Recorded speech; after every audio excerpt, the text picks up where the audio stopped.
नमस्कार, मी संयोगिता म्हणजेच तुमच्या सगळ्यांची लाडकी रेश्मा। तुम्ही आपल्या 10वी ला तर भरभरून प्रेम देत आहात, त्यासाठी मनापासून आभार। पण तुम्ही अजून आपल्या इट्स मज्जा या यूट्यूब चॅनलला सबस्क्राईब नाही केलं वाटतं। केलं नसेल तर आत्ताच जाऊन करा, कारण की जर तुम्ही आपल्या इट्स मज्जा या यूट्यूब चॅनलला सबस्क्राईब केलं तरच तुम्हाला आपल्या 10वीचे नवीन अपडेट्स कळतील आणि नवीन एपिसोड सुद्धा पाहायला मिळतील। त्यामुळे आत्ताच जाऊन आपल्या इट्स मज्जा या यूट्यूब चॅनलला सबस्क्राईब करा आणि आपली 10वी ही वेब सिरीज पाहायला विसरू नका। धन्यवाद।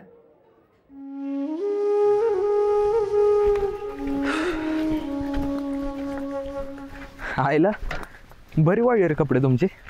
अरे बाबा, रातभर चुलीवरच्या वल्लीवर वाळत घातली, तवा कुठे वाळल्यात। माझी तर पॅन्ट वाईट वलीच होती, तरी बी घातली तशीच। म्हणलं जास्त वर वाळल उन्हात। अंडरपॅन्ट दोस्ती वाळतीच की पाऊन घरी असतवर तशी। हे बरं आहे का, त्या वस्तूवर बसवायचं।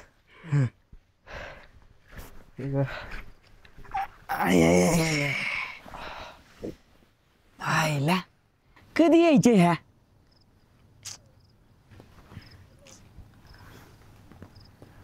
हा आल्या, या या। ए रेशमे, अगं इन्स्पेक्शनच्या दिवशी तरी वाईस लवकरच जावा की। अरे भाकऱ्या करायच्या राहिल्या होत्या, लगीन मोडल्यापासून कशाला साथ लावणं झाला, नीट बोलणं बी झाला, त्यामुळे समजा मलाच करायला लागतंय। मग या पल्लीला घेत जा की मदतीला, आज बी तिला काही काम नसतं। हो, नाहीतर आमच्या घरातली दोन्ही भांडी करायला तूच येतोस की। हे बरं आहे का, आता असू दे, चला पटकन शाळेत। प्रार्थनेला का नाही जंगम सर काहीतरी सांगणार असतील महत्वाचं। मला तर वाटतंय यंदा बी कोणी याचं नाही, दरवर्षी इन्स्पेक्शन आहे म्हणतात आणि लांडगा आला राहिला असं होते। आणि यंदा खरंच लांडगा आला तर काय करणार आहेस?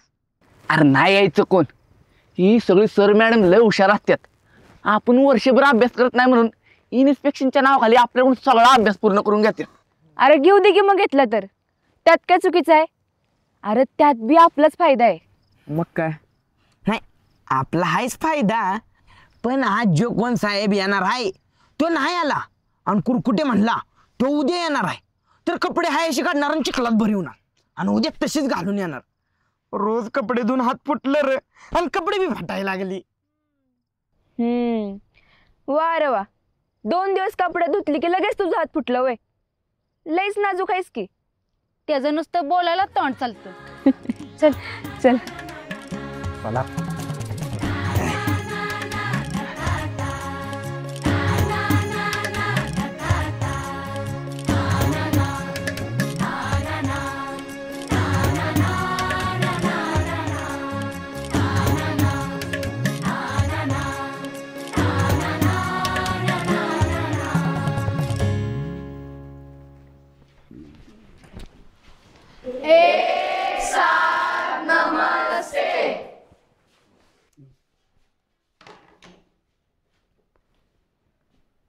नमस्ते, खाली बसा।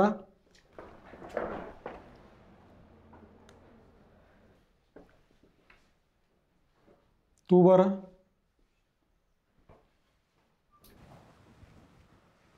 माझं नाव सागर शेलर, 10वी आहे। अरे तुला विचारलंय का नाव? विचारलं तरच सांगायचं। हां सर विचारा। तू रोज असा स्वच्छ कपडे घालून इनशर्ट करून येतोस का सरांनी सांगितले म्हणून आज आलायस? नाही सर, मी रोजच नीटनेटकं येतो, फक्त कवा इनशर्ट नसतो, ते बी होऊन जातं वर्गात आलं की। अरे वा, सगळंच खरं सांगतोयस की। बस खाली। तू बिरा, अभ्यास कधी पूर्ण केला? रोज करतेस का आम्ही येणार म्हणून केलास? नाही सर, माझा रोजच पूर्ण असतो, पण काय पोरांनी काल बी पूर्ण केलाय माझं बघून। कोण आहेत ती मुलं? माझ्या वया घेतलेले का काल अभ्यास केलेले? काल अभ्यास केलेले?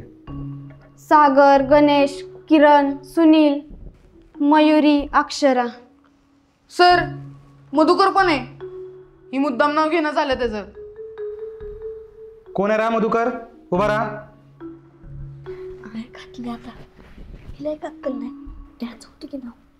ती फक्त माझंच नाव घेणार आहे, ते लग्नात। भिकाऱ्या, अरे समोर सर आहेत ते तरी बघ की.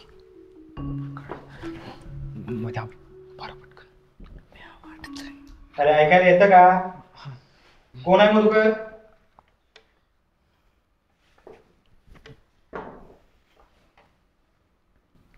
अरे घाबरतोयस कशाला? काल का होईना अभ्यास पूर्ण केलायस ना? हो सर. दाखवू का? नको. दाखवायची तयारी तेव्हाच असते जेव्हा अभ्यास पूर्ण असतो. बस खाली. आणि एक ऐका, आता ज्यांना प्रश्नाचं उत्तर येते त्यांनी फक्त हात वर करायचा. विचारा सर. मला सांगा, अग्निपंख हे पुस्तक कुणाच्या आयुष्याशी निगडित आहे?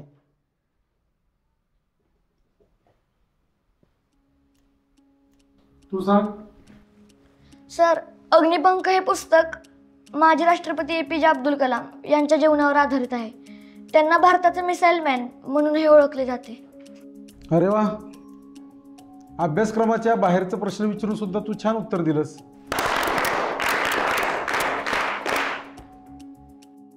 बस. आता मला सांगा, लोखंड हे विद्युत सुवाहक आहे की दुर्वाहक? सुवाहक. गुड. आणि लाकूड? विद्युत दुर्वाहक सर. अरे वा, छान. आणि जमिनीवर पडलेला लोखंडाचा तुकडा?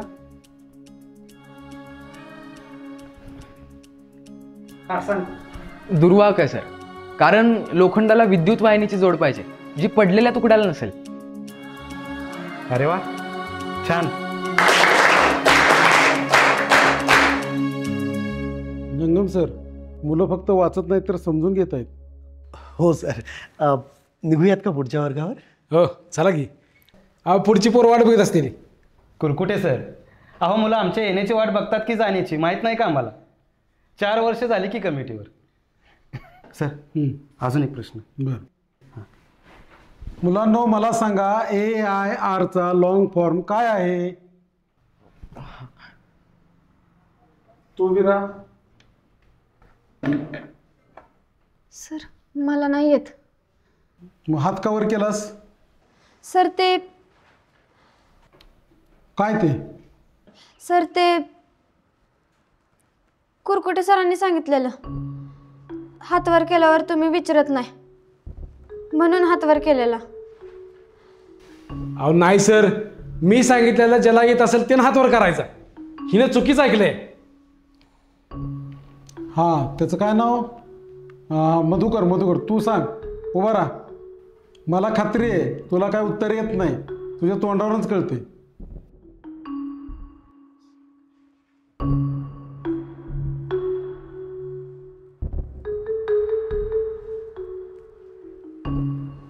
Sir, all India radio. याची स्थापना कधी झाली?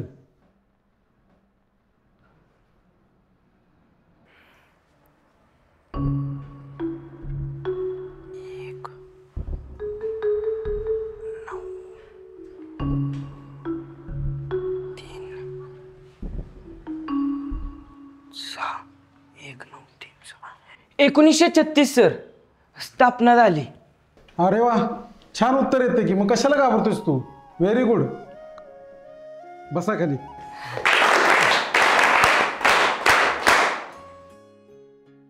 छान उत्तर दिली तुम्ही सर्वांनी. आता ऐका, परीक्षा जवळ आली. परीक्षेचा मन लावून अभ्यास करा. तुम्हा सर्वांना बोर्डाच्या परीक्षेच्या शुभेच्छा. ओके.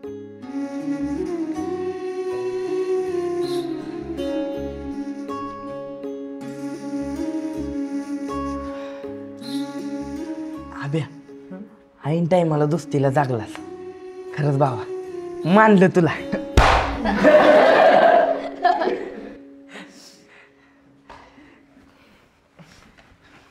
विद्यार्थ्यांच्या बाकीच्या सगळ्या गोष्टीबरोबरच इन्फ्रास्ट्रक्चरही खूप महत्त्वाचं आहे. त्याच्यामुळं पत्राही बदलून घेतला आणि इमारतीच्या मध्ये काही दुरुस्त होत आहे, खिडक्यांची वगैरे, तीही कामं आम्ही करू शकलो. रंगही देताना मुद्दाम इंग्लिश रंग दिलाय. म्हटलं ते नेहमीचे जुने चॉकलेटी पिवळे तसे रंग नकोतच. वातावरण फ्रेश राहतं त्याच्यामुळं. आणि सर सगळ्याच वर्गांमध्ये डिजिटल बोर्ड बसवण्याचा सुद्धा प्रस्ताव आहे. एवढ्या दुर्गम भागातून मुलं येतात कशी पण? तशी चालतच येतात आणि काही विद्यार्थ्यांना शाळेकडून सायकल भेट दिल्यात. हो ते ठीक आहे, पण जरा 10वीच्या मुलांकडे लक्ष द्या सर. मागच्या 3 वर्षात बोर्डात सोडा, जिल्ह्यात सुद्धा तुमचा विद्यार्थी आला नाहीये. हो सर, त्यावर काम सुरू आहे. इंग्लिश आणि गणितमध्येच ही मुलं मागं पडतात आणि त्याचे एक्स्ट्रा लेक्चर्स आम्ही सुरू केलेत शाळेत. हो, आणि सर त्याचं काय आहे, हा भाग अतिशय दुर्गम आणि ग्रामीणमध्ये मोडतो. काही विद्यार्थी तर डोंगर चढून उतरून शिकतात, त्यामुळे त्यांना अभ्यासाला पुरेसा वेळ मिळत नाही. पण आम्ही करून घेऊ सर, यावेळी तुम्हाला नक्की फरक जाणवेल. पण बरं का कुरकुटे, मुलांना शॉर्टकट वगैरे शिकवण्यापेक्षा प्रामाणिकपणा, अगदी प्रामाणिकपणे शिकवा. अहो हो सर, त्या पूर्ण सगळं येत होतं, पण जरा ती बिहली. सर तुम्ही शिरा देण्याचं काम करता आहात, तोपर्यंत आम्ही चहापानाचं बघतो. अहो काय शिरा देणार आहे सर? खरं तर इथं मुलं शिकायला येतात हीच फार मोठी गोष्ट आहे. तुमच्या सर्वांच्या, विशेष करून इथल्या विद्यार्थ्यांच्या जिद्दीला सलाम आहे. हुशार आहेत मुलं. यावर्षी अ श्रेणी देतोय आणि तेही सांगून. धन्यवाद सर. मामांना म्हणावं चहाचं बघा. सर या ना, या सर, या या.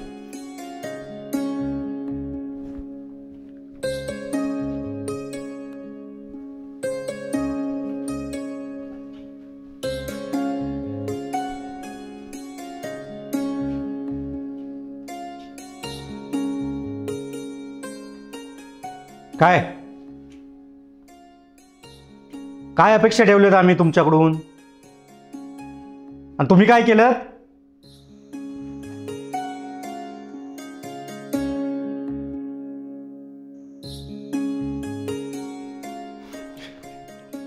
अरे अपेक्षेपेक्षा खूप छान काम केलंय तुम्ही. अरे आलेल्या साहेबांनी खूप कौतुक केलंय आपल्या शाळेचं.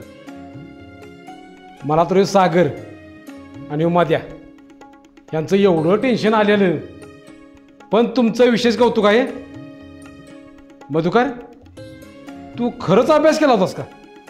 मग काय सर, काल वाचलो आणि आज विचारलं म्हणून तर आलं, पण उद्या विचारलं असतं तर नसतं आलं.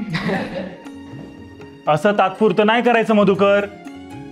हा अभ्यास साहेबांसाठी नाही, तुम्हाला एक दिवस साहेब होता यावं यासाठी आहे. त्यामुळे जे वाचाल ते कायमस्वरूपी कसं लक्षात राहील यासाठी वाचायचं आहे. आलं का लक्षात? तू गे साक्षी, माझं कशाला नाव घेतलंस? तुला असे सुलटीन का नाही धरून? सरळ सांगायचं मला येत नाही. मग सर आधीच सांगायचं नाही वे? लय शहाणी आहेस, राहायचा अभ्यास कर, नाहीतर नापास होशील.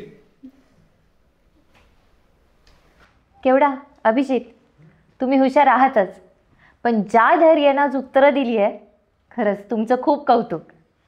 आणि हो, यंदाच्या बोर्डाच्या परीक्षेत मला तुम्हा दोघांची नावं बघायची आहेत. हा, पण बोर्डात येण्यासाठी अभ्यास करू नका. म्हणजे जे काय कराल ते नीट समजून उमजून करा. आणि सगळ्यात महत्त्वाचं, सराव चाचणी जवळ आली आहे, त्यात पण असाच अभ्यास करायचा. आजवर केली असेल, पण आता अजिबात कॉपी करायची नाही. काय? सराव म्हणजे बोर्डाच्या परीक्षेची पूर्वतयारी असते. उद्या सगळ्यांनी बोर्डाचे फॉर्म भरून घ्या आणि येताना प्रत्येकी 360 रुपये घेऊन यायचे आहेत. किती? 360. फॉर्म भरले नाही तर परीक्षेला बसून देणार नाही, माहिती आहे ना? त्यामुळे आपापल्या घरी कल्पना द्या. आधीही सांगितलं होतं, आज पुन्हा सांगतोय. कळालं? आणि हो, हा तास ऑफ आहे आणि त्यामुळं तो मी घेणार आहे. अहो सर, मग खेळायलाच सोडा की. त्या इन्स्पेक्शनमुळं का नाही समजा चाललेच अभ्यास झालाय बघा. असं म्हणताय? हा, चला मग बाहेर.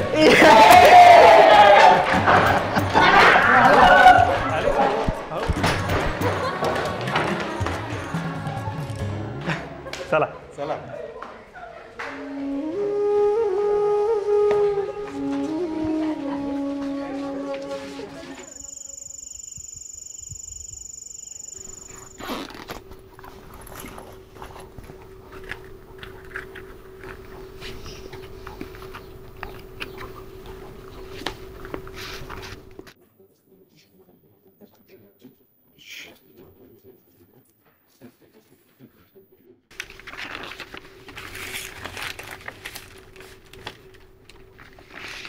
दादा हे वरचं 40. राहू दे, तुला काय खावंसं वाटलं तर खा, अजिबात मन मारायचं नाही. त्यापेक्षा कुणाला काय लागलं तर त्यासनी देतो. अरे बाबा, माझ्यासारखं होऊ नकोस, वाईट स्वतःचा विचार कर की. तुझ्यासारखं होता आलं असतं तर किस्त बरं झालं असतं ना. बाद झाली लाडीगुडी. पण आब्या, खरं सांगू का, या कामामुळे की नाही तुझ्या शाळेच्या फीची काळजीच मिटली बघ. म्हणजे बघ की, आठवड्याचा बाजार, बांधणीचं पैसं काहीच उधार ठेवायला लागत नाही. आपण म्हणायचो पैसा काय कामाचा, पण काय काय कामं फक्त पैशाने होतात, हे बी खरं आहे बघ. होय दादा, पण आपण पाठवलं होतं ना पैसा. वय म्हणजे मेसेज आला होता बँकेचा, पण मी काय बघायला गेलो नाही. अभ्या, मी तुला सांगितलं नाही, पण आईच्या पेटीत मला पैसा गावला. म्हणजे जेव्हा आप्पा गेलो होतो ना, तेव्हाच त्यांनी ठेवले असतील. पण आईनं उभ्या जन्मात त्या पैशाला कावाच हात लावला नाही. मला माहीत आहे आई लई खुद्दार होती, पण एवढी गरज असताना बी तिनं, म्हणजे आईनं काय ठरवलं असेल, काय विचार केला असेल, ह्योच विचार केला असेल की ज्या माणसानं आपली किंमत पैशात केली त्याला दाखवून द्यायचं. पैसा कमवणं अवघड नाही, साथ देणं अवघड आहे. मग दादा, तू बी अजून बी त्या पैशासने हात नाही लावला? नाही लावला. जवळ आईने काय विचार केला होता हे कळत नाही, तवर त्या पैशाला हात लावायचं नाही असं ठरवलं. त्यामुळं आप्पांनी बी जे पैसे पाठवलेत त्याला बी हात लावायची हिंमत होत नाही. आप्पा आले की त्यासनी विचारणार आहे त्यांनी ते पैसे आईला कसलं आणि का म्हणून दिलं होतं. आप्पावर नाराज होऊन नाहीतर भांडूनच गेला असताल ना? नाही, म्हणजे नाही, एवढं आठवत नाही. पण आप्पा ज्या दिवशी गेलं ना, त्याच्या आतल्या दिवशी आईच्या उशापाशी बराच वेळ बसून होतं. तेव्हाच त्यांनी पैसे ठेवला असता.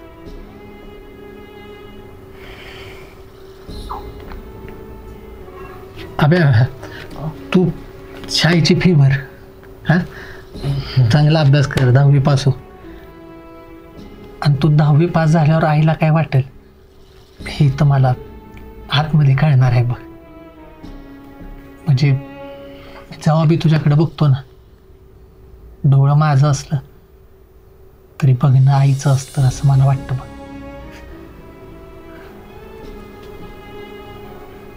तिचं कायम तुझ्यावर लक्ष ध्यानात ठेव.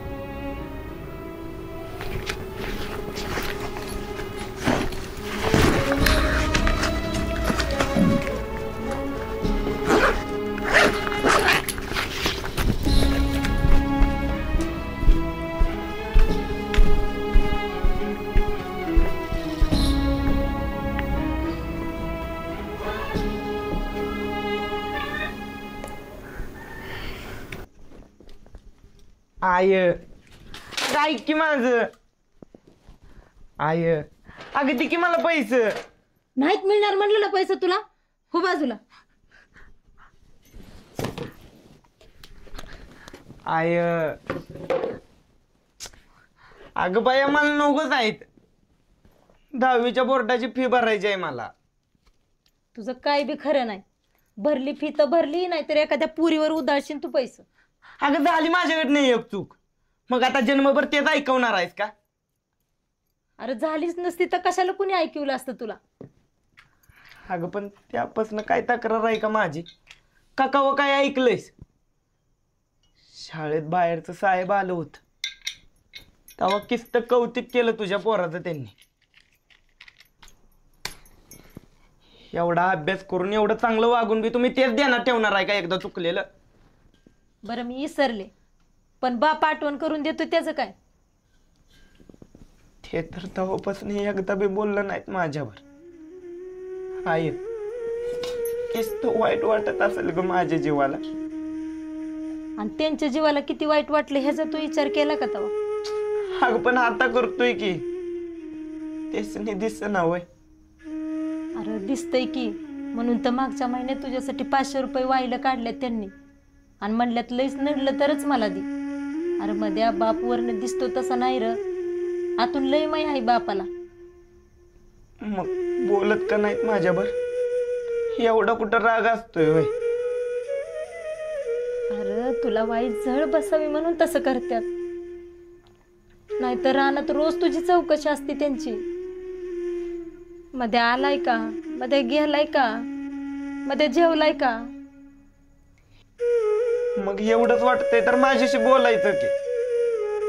आजपर्यंत तू कितीदा बोलला बापा बरं सांग बघू मला. अगं मला लय भ्या वाटतंय बघ.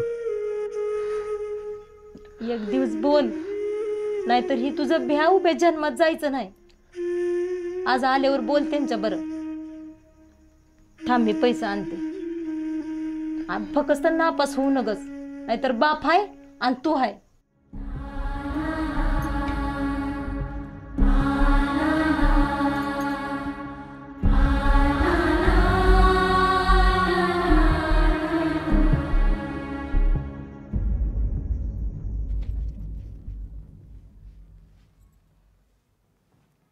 पल्लू, ही पैसे लई नाहीत, पण ह्यासाठी तुझ्या आईला आठवडाभर लोकांची कापडं शिवायला लागलीत. ही धान्यात ठेव बया. अगं 1-1 रुपये साठवून तुला हे 350 आणि 10 रुपये देते या. आई मला या सगळ्याची जाण नाही का ग? अगं हाय की. अगं तू हाय म्हणून घर हाय. तू तुझ्या बापानं कवाच 10 रुपये सगळं घरदार इकलं असतं. आणि तू घरातलं बघतेस म्हणून तर मला हे शिलाईचं काम गावतंय. आणि माझ्या बापाला बी बघ की काय लांबचं दिसलं असेल. पोरीच्या घरची अवस्था बघून गेला आणि शिलाईची मशीन घेऊन आला. त्याला माहित होतं आपण असू नसू पण ही शिलाई मशीनच पोरीचा संसार उभा करणार आहे. आणि तसं झालं बी. पण वाईट एकाच गोष्टीचं वाटतंय, तुझ्या बापाला बी एवढी काळजी असती तर किस्त बरं झालं असतं. अगं बापाला नसली म्हणून काय झालं? माझी आई माझ्यासाठी दोन्ही आहे. पण आई एक कळलंय की दारुडा बाप म्हणजे असून नसल्यासारखा आहे. घरासाठी, गावासाठी आणि स्वतःसाठी बी. आणि दारूच्या नशेत बायका पोरासने किस्त मारतो याचं भान बी नसतं त्याला.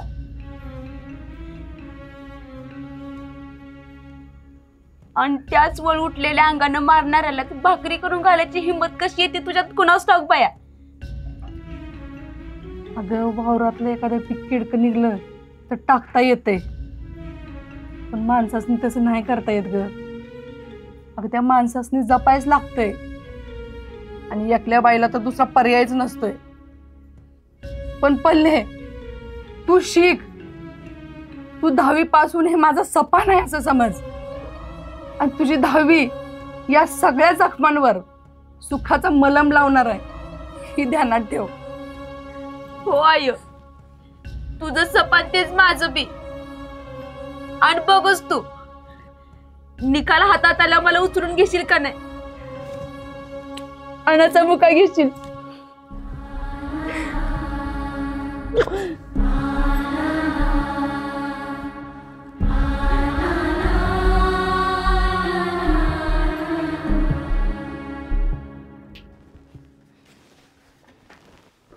पैसे मिळणार नाहीत. ज्या सरांनी 10वी शिक म्हणून सांगितलंय ना त्यांच्याकडनंच घे. अगं पण 10वी पास तुझी पोरगी होणार आहे, पण ते का देतील पैसे? जेव्हा तू लग्नाला नाही म्हटलीस ना तेव्हापासूनच तू माझी पोरगी नाहीस. हाय अगं काय बी काय बोलतेस? म्हणजे मी फक्त लग्नाला नाही म्हणले म्हणून मी 10वीची परीक्षा बी द्यायची नाही का? म्हणजे ज्यासाठी लगीन मोडलं तेच करायचं नाही म्हणतेस की? अगं पण ती माणसं शिकवायला तयार होतीत की. कशी आय? अगं एकुलता एक पोरगा होता तो. आपल्या खानदानाला वारस पाहिजे म्हणला असता.